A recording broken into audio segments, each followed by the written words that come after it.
All right, YouTube, how you doing? Welcome back to the channel. It is Monday, March 10th. We got a few NBA plays coming your way. We are still traveling. Probably one more day of a hybrid version of video. Usually, we're going through each and every game, giving my prediction on the side, total, and a couple player props that we like in each game. But when we do travel, we kind of consolidate the video. Little hybrid approach, right? We got another hybrid video. And we keep getting the comments, and I see them, and I'm chuckling at them, guys. Yes, I am in Vegas. Yes, I record these videos from Hangover Central 100%. You guys are being like, look at his glossy eyes.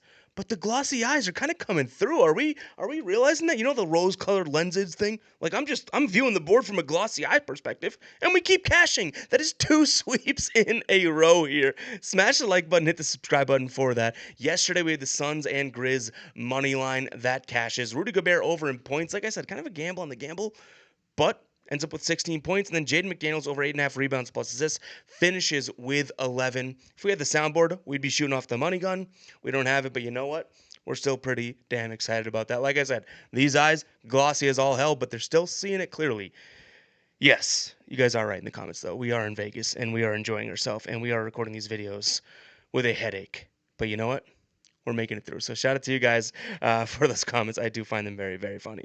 But hit that like button, hit the subscribe button. Let's go ahead and jump into this. Like I said, and I do say when we travel, obviously I would like to be sitting here breaking down each and every game and going through the slate like our normal videos. And we get comments every time like, oh, I don't like these types of videos. Kind of me neither, but I'd rather get that video out there than not at all. So hopefully you guys do understand that and do appreciate it because, like I said, two videos now in a row, 3-0 each time. I guess it's not all that bad. That's 2 sweeps in a row. Let's go ahead and jump into play number 1 here. We got 2 player props, and then we're going with another slimy moneyline parlay. I don't know how many of these we can cash in a row, but we're going to try it again, all right? Let's start off with a player prop, though. We do have Tyrese Maxey. I like his over 8.5 rebounds plus assists. Now, he is questionable. If he doesn't play, that stinks. We've taken a couple risks in the last couple days, and they've played and cashed.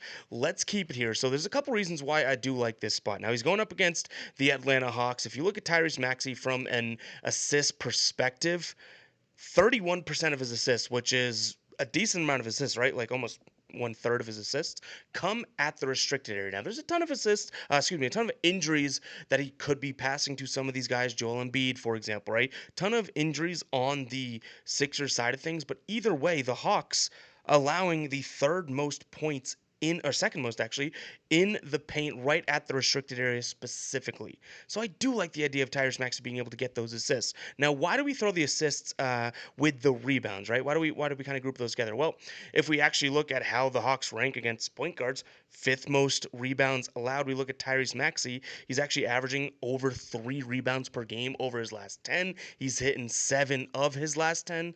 I guess we could say if we look at his last few games against the Hawks, it's good. Last time he played them back in mid-January, 8 rebounds. Before that, 2 and 4. So I guess that's not like the biggest like average, right? The last 3 times, but last time he did play them, 8 rebounds on.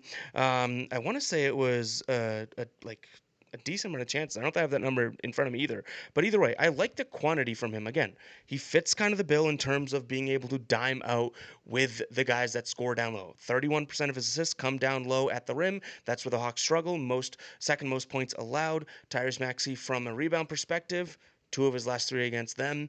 Also averaging a decent amount as of late, right? Over the line of 2.5. So let's throw them in together. And again, that is Tyrese Maxey over 8.5 rebounds plus assists. Moving on to the next player prop. Kind of sticking in the same lane, right? Glossy Eye Ev out here throwing out Scotty Barnes over 12.5 rebounds plus assists. Now, this one, there is a little, you can go a few different directions in this one. If you wanted to look at his assists, I guess he's kind of come really close in his games here against the Washington Wizards.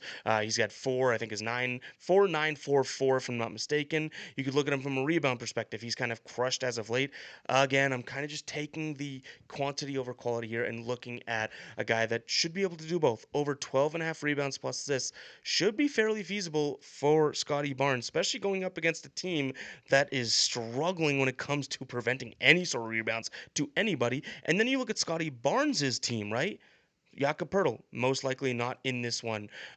His Robinson is the starting center on the side of Toronto. You know what I mean? So like you're sitting here with no Mogbel, no Pertl, Agbaji, Dick. Like there's a ton of guys out here. Scotty Barnes, I'm hoping can kind of clean up when it comes to the rebound perspective. But the assists, I don't mind that either. I mean, his last few games here, you look at his last 5 games, he's been doing pretty well. 6, 4, 5, 6, 4, averaging over 6 assists per game. When it comes to potential assists, pretty damn well as well. Averaging, I think it's right around 9.5 potential assists per game, maybe 10.5.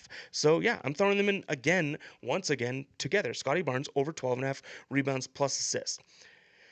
Let's go ahead and jump to the slimy moneyline parlay, which again, should we coin this the slimy moneyline parlay? We keep saying that as like an adjective, but like they kind of are because we're taking these big favorites, hoping for the money line, and it's just been working. I'm sure there's a lot of people out there that quantitate the value and all that and be like, those are stupid. But you know what? I'll say it again. Glossy IF, hungover in Vegas, makes sense to me, right? I keep walking up with the sports book and they keep saying, all right, here's some money. So you know what? We'll take these slimy moneyline parlays.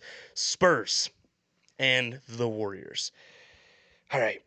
Spurs is the tough one. This is one that I had to kind of go back and forth on. I will admit that, but ultimately, I do land on the Spurs on this side. Honestly, what did we say yesterday? Right when um, we talked about Spurs versus, excuse me, it was Suns versus Mavs. Yeah, Suns versus Mavs, right? We said, okay, well, you know what? We got to just fade what we're seeing on the Dallas side of things. That game was fairly close, but Phoenix won by 9 points. Now you have the Dallas Mavericks on a back-to-back. Yes, Spurs on a back-to-back as well, but the Spurs, even without Wemby, are technically healthier. Now, if we get screwed by day of injuries, I get it, but this Mavericks team, in terms of a moneyline parlay, they can't even field the full roster. We got some comments yesterday being like, "Oh, I'm sure they'll surprise people. The Suns team stinks." Fine. But come on, this Dallas team is barely a G League team right now with all of the injuries. Obviously, we do have some extra time to, get the injury report reported. But as of right now, PJ Washington questionable, right? And then you go Anthony Davis out, Daniel Gafford out, Derek Lively out, Kyrie Irving out. Hardy, Williams, Kai Jones, if you want to throw those guys in, sure, they're questionable. But either way, it's pretty much the Spurs without Wemby, but they still have Paul, Fox, Vassell, Harrison Barnes. Maybe Bismack Biyombo can do something. So I do like that side of things.